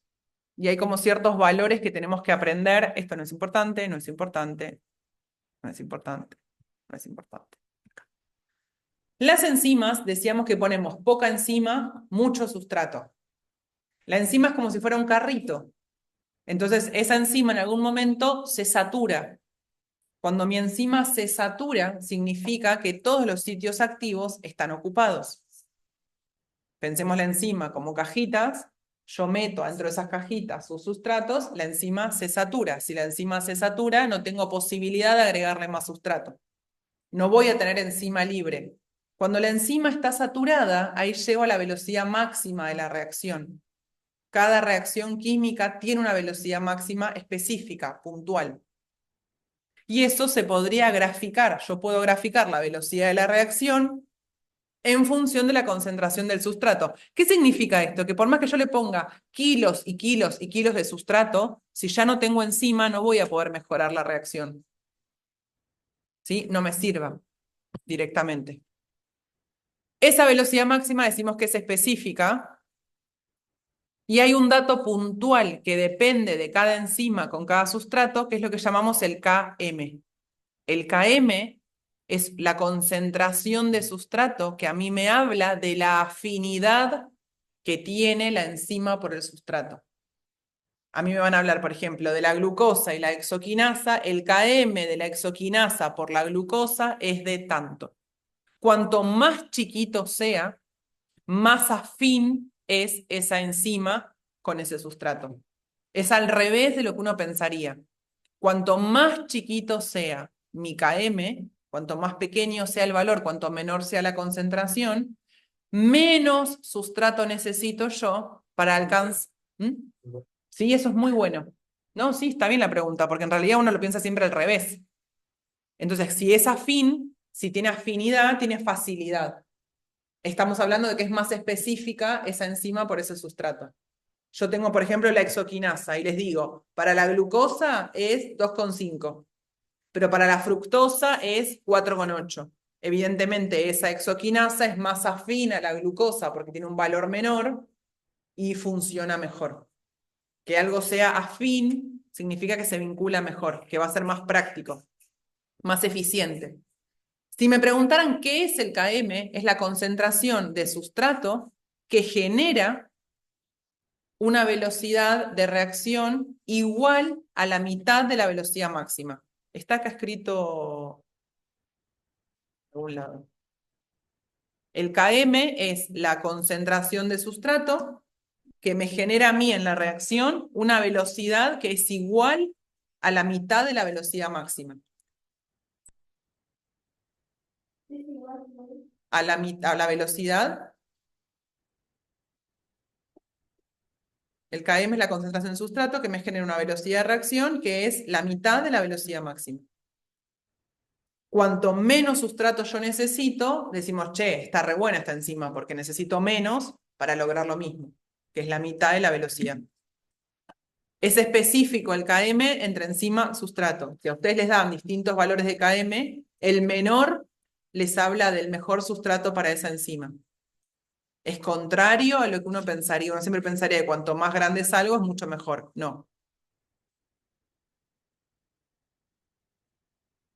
Y que algo se sature, que la enzima se sature, significa que llega un momento donde yo no le puedo, aunque le agregue más sustrato, no puedo aumentar la velocidad. Ya está. Chau.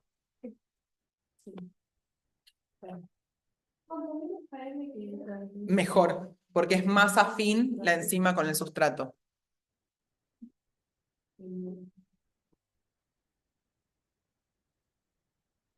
Cuanto menos Km, es mejor la relación entre la enzima y el sustrato.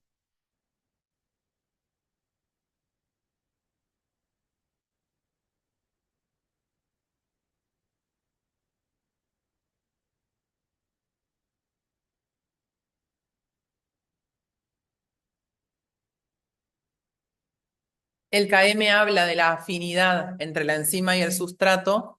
La velocidad máxima me habla de a qué velocidad genero los productos. Por eso se los muestra así acá. A mí no me importan números, a mí lo que me importa que ustedes entiendan es qué idea les da la velocidad máxima y qué les dice el Km. El Km me da idea de la afinidad de la enzima por el sustrato. Es la concentración que hace que yo llegue a una velocidad que es igual a la mitad de la velocidad máxima. Y es propio de la enzima con ese sustrato. Una enzima tiene un Km para un sustrato, un Km para otro sustrato, otro Km para otro sustrato. El que tenga menos es mejor. Y así funcionan las enzimas felizmente por la vida hasta que aparece algo que ustedes tienen que poder manejar con mucha claridad, que son los inhibidores. Los inhibidores a veces son malos, a veces son buenos. El ibuprofeno, por ejemplo, cuando yo tomo ibuprofeno, lo que hago es inhibo una acción, que es la generación de fiebre.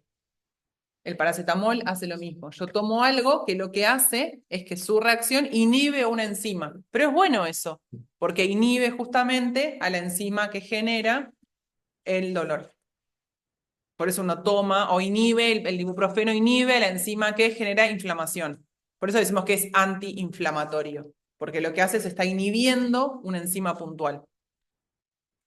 Hay dos tipos de inhibición que ustedes tienen que poder conocer y manejar. Yo creo que esto va a ser de las preguntas abiertas, tipo enzimas inhibidores, escriba todo lo que sabe. Hay dos tipos. Hay una inhibición que llamamos competitiva y hay una inhibición que llamamos que es no competitiva o acompetitiva. Ya que haya un inhibidor, algo va a modificar, sí o sí. La enzima es feliz con el sustrato sin inhibidor, desde ya. Cuando aparece un inhibidor, hay que ver si es una situación que es favorable para el organismo, como por ejemplo un medicamento, el ibuprofeno o el paracetamol o algo así, o es una situación que yo no quería y sucede por algún motivo. No sé, una bacteria. La bacteria lo que hizo fue actuó como inhibidor. Chau, me frustró una reacción química. La inhibición competitiva lo que hace es que el inhibidor se une en el sitio activo de la enzima, se une en el mismo lugar donde se tendría que unir mi sustrato. Voy de vuelta, el inhibidor competitivo lo que hace es, se une en el mismo sitio activo que se uniría a mi sustrato. La enzima no puede elegir, no decide ella. Si el inhibidor se le unió primero, chau, morí. Ya está. Esa enzima que tiene un inhibidor no puede entonces actuar con el sustrato. Y esa enzima es como que me queda anulada, me sale de la cancha. Ya está, no puede jugar por ese rato. Hasta que en algún momento el inhibidor se vaya. Pero me quedan menos enzimas útiles a mí. Entonces la unión que antes era súper copada entre la enzima y el sustrato, ahora va a ser más lenta porque yo tengo menos enzimas. Porque hay algunas enzimas que se distraen con el inhibidor. Entonces como que la inhibición hace que las enzimas se distraigan y actúan menos. Ujú. Es como que tu enzima tiene que elegir ahora entre un inhibidor o el sustrato, pero no se da cuenta que es un inhibidor. Es algo para lo que ella es afín, entonces se une. Ya está, no se da cuenta. ¿Qué es lo que tienen que saber el inhibidor competitivo? ¿Dónde se une en el mismo sitio activo? ¿Y qué es lo que genera como consecuencia? No cambia la velocidad máxima, fíjense que la curva es menos empinada, no cambia la velocidad máxima. Al final yo llego a lo mismo, llego al mismo punto máximo, pero tardo más tiempo. ¿Por qué? Porque tengo menos enzima activa. La enzima está paveando entre el inhibidor y el sustrato. Lo que sí cambia es el Km. Con el inhibidor, el Km aumenta. Ya no hay tanta afinidad porque no hay tantas enzimas. Entonces, inhibidor competitivo, ¿dónde se une? En el mismo sitio activo. ¿Qué genera con los parámetros cinéticos? No cambia la velocidad máxima, sí cambia el Km y lo aumenta. Y a eso le llamamos Km aparente. Es el Km que tenemos cuando se une el inhibidor con la enzima. Es un Km aparente, no es real, porque el Km es la enzima con el sustrato, no la enzima con el inhibidor. Ese es el competitivo.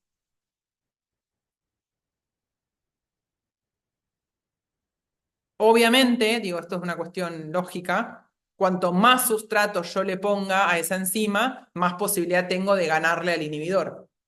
Es como pensarlo, no sé, entre soldados y gente contraria. Cuantos más soldados yo tenga, tengo más posibilidad de anular esto. Cuantos menos soldados yo tenga, y más posibilidad de inhibir voy a tener desde ya. Es como ver quién gana. Todos van a la enzima. Lo verde es el inhibidor, lo rojo es el sustrato. ¿Y quién va a ganar? Y si tengo mucho sustrato, va a ganar el sustrato. Si tengo poco sustrato, va a ganar el inhibidor, seguro. Y la A competitiva o la no competitiva no se une en el mismo lugar. Se une en otro sector, no se une en el sitio activo. El inhibidor, que es A competitivo, se une a la enzima una vez que ya se le unió el sustrato. Decimos que se une al complejo enzima-sustrato. Voy de vuelta. La inhibición A competitiva, el inhibidor se une al complejo enzima-sustrato. La enzima se tiene que combinar con el sustrato y de ahí se une el inhibidor. Si no, no se une. Según el sustrato, Se une a la enzima con sustrato, al ES sería. se combinan. Exactamente. Se une una vez que ya la enzima se combinó con el sustrato. Claro, la anterior era una u otra. Exacto. Resultado- Exacto. Por eso es competitivo porque van al mismo lugar y dos cosas no pueden estar ocupando el mismo espacio en el mismo momento. Acá es distinto. Antes acá era enzima más sustrato o enzima más inhibidor, iba acá. Ahora, una vez que ya tuve la enzima con el sustrato, ahí es como que ahí el inhibidor dice, ah, qué copado esto, me voy a unir acá. Sin sustrato, a la enzima solo el inhibidor a competitivo no se le va a unir. Por eso, con la inhibición a competitiva no se afecta el Km. Por eso yo siempre digo, no es estudiarlo de memoria. Cuando lo entienden, ya está. Porque la afinidad de la enzima y el sustrato sigue siendo la misma. Si no afecta a la unión enzima-sustrato, afecta después a la posibilidad de generar el producto. Porque acá la enzima nos quedó truncada. Chau. La inhibición a competitiva no afecta al Km porque no afecta a la unión entre la enzima y el sustrato. La enzima es libre, se une al sustrato, no hay ningún inhibidor. Una vez que se unió la enzima al sustrato, ahí aparece el inhibidor. Entonces jode, entre comillas, la segunda parte. Afecta la formación del producto. El competitivo afecta la unión entre enzima-sustrato. Y habíamos dicho que la enzima-sustrato, esa unión, estaba regida o controlada por el Km y la formación de producto estaba controlada por la velocidad. Entonces, el A competitivo no modifica el Km, pero sí baja la velocidad. El KM va a ser el mismo. Entonces. Sí. Rarísimo, pero sí. Incluso a veces baja el Km. Decimos que el Km puede llegar a bajar, pero nunca lo va a aumentar, seguro que no. El Km o es el mismo o puede ser que lo baje.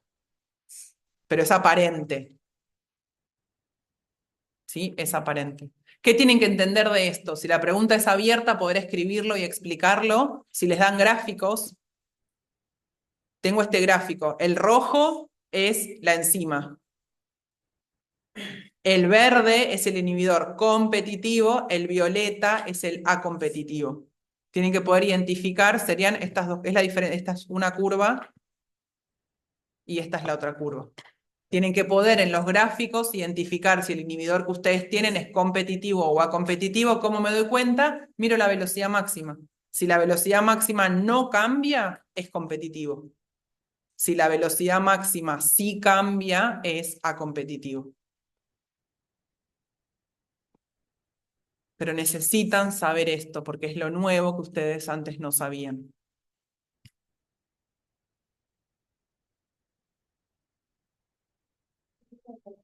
Sí. ¿Me trataste usted? Puede. Puede.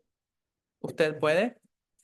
Yo lo dije. Pero me estás tratando usted igual. Decime podés. Sí, yo lo que digo de la gráfica, ustedes tienen que poder identificar las gráficas de A2, ¿sí? Yo tengo en rojo la que es la gráfica enzimática, normal. Fisiológicamente acá no pasa nada. Somos todos felices. Aparece un inhibidor, si es competitivo, no modifica la velocidad máxima, pero sí modifica el km aumentándolo. Esos son como los parámetros que yo tengo que mirar para ver qué es lo que afecta al inhibidor y cómo es, si es uno o es otro. Porque ustedes no van a poder graficarlo. Digo, en la estructura de examen que ustedes tienen, de parcial que ustedes tienen, van a poder graficar, pero sí van a poder identificar un gráfico. Entonces, pensar en eso. En cambio, el A competitivo, ¿qué me va a pasar? Me va a bajar la velocidad máxima, porque se está distrayendo el complejo, y me va a modificar el km, probablemente lo baje. Entonces tenemos una gráfica, la otra, o las dos juntas. Y ustedes tienen que poder identificar cuál es cuál, qué tipo de inhibidor es tal y tal. No sé, la sustancia A genera esto, la sustancia B genera esto. ¿Qué tipo de inhibidores A, qué tipo de inhibidores B? Mirando si afecta o no afecta la velocidad máxima y mirando qué pasa con el km, yo tengo que poder identificar eso. Sí, pero hay, por ejemplo, en la gráfica, una es el competitivo y la otra es la competitivo y la otra línea, ¿qué es lo que sería? La fisiológica, sin inhibidores. La enzima del sustrato es esta, la roja. Pero es una letra, ¿te lo viste? No. No, puede ser que no. Bueno, ¿cómo vas a saber vos? Vos podés mirar que acá hay dos gráficas que tienen la misma velocidad máxima. Y te das cuenta que una es menos, tiene menos pendiente que la otra. Esa es la competitiva. La roja, como tiene la misma velocidad máxima, es la que no tiene inhibidor. Y el otro es el acompetitivo. Voy de vuelta. O sea que la primera es la competitiva, ¿no? Sí, Es la más lenta. sí, es la más lenta. Es competitivo porque es eso, lo que hace el inhibidor competitivo es distrae a la enzima para que no se pueda unir con vos. Entonces tarda mucho más la reacción. ¿Cómo sé? Tengo estas tres gráficas. ¿Cómo sé cuál es cuál?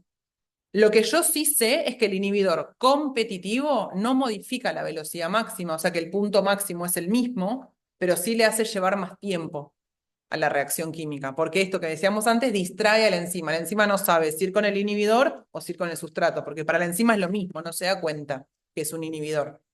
Entonces, las dos curvas que coinciden en el punto máximo, las separo. Y digo, bueno, una de estas es el inhibidor competitivo, la otra es la gráfica sin inhibidor.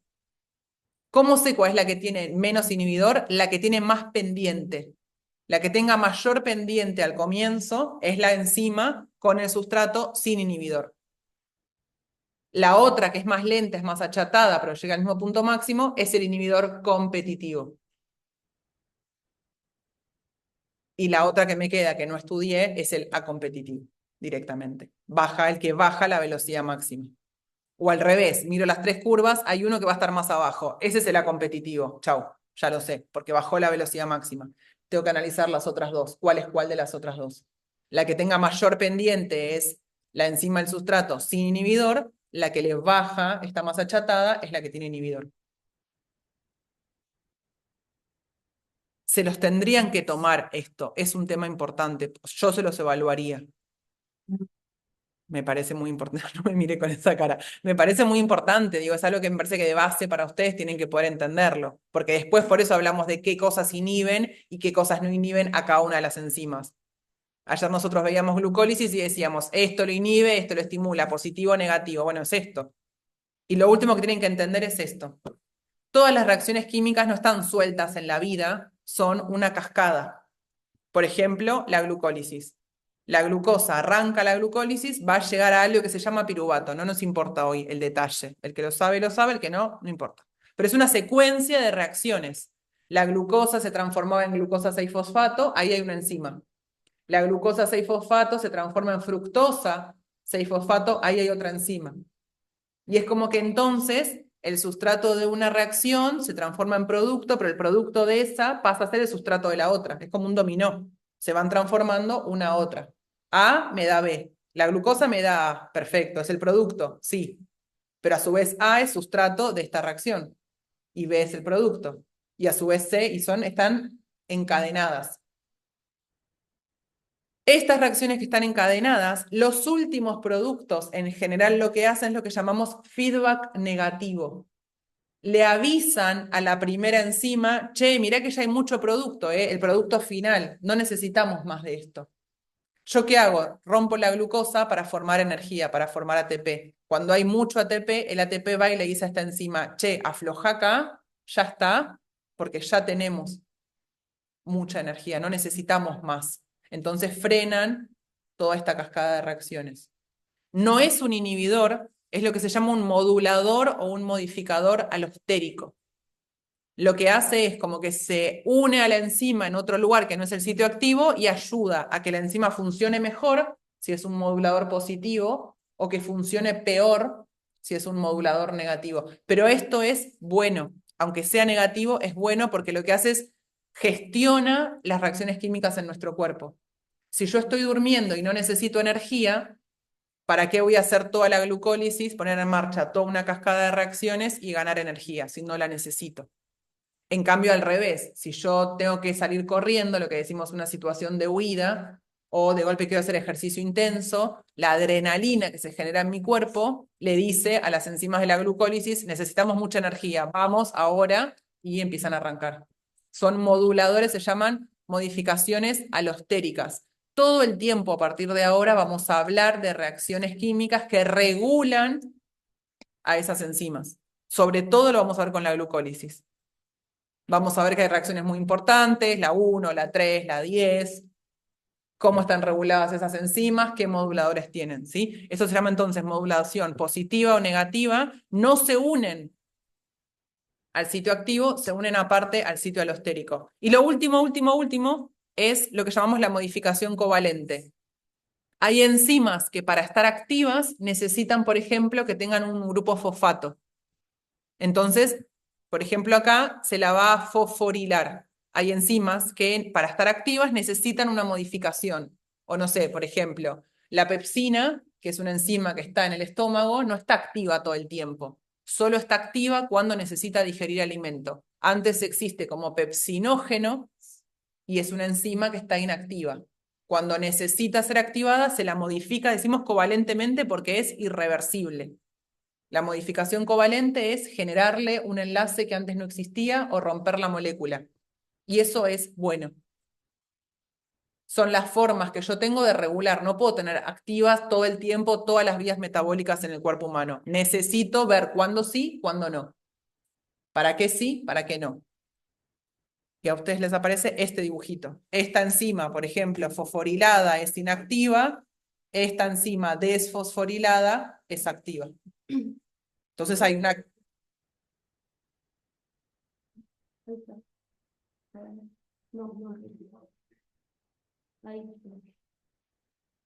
Yo tengo el sitio activo, se une el sustrato, para que sea activo tengo que hacer una modificación. Entonces, por ejemplo, si mi modificación es que lo quiero fosforilar, va a actuar una enzima, que ¿cómo se va a llamar? Quinasa. Y si le quiero quitar el grupo fosfato, va a actuar otra enzima, que ¿cómo se va a llamar? Fosfatasa. Esto es un ejemplo, no es para saberlo de memoria. Es para cuando empecemos a hablar de vías metabólicas y digamos, el ATP es un modulador negativo de la exoquinasa, entendamos de qué estamos hablando. El ADP es un modulador positivo de la exoquinasa. Si es un modulador positivo, la pone en marcha. Si es un modulador negativo, la frena.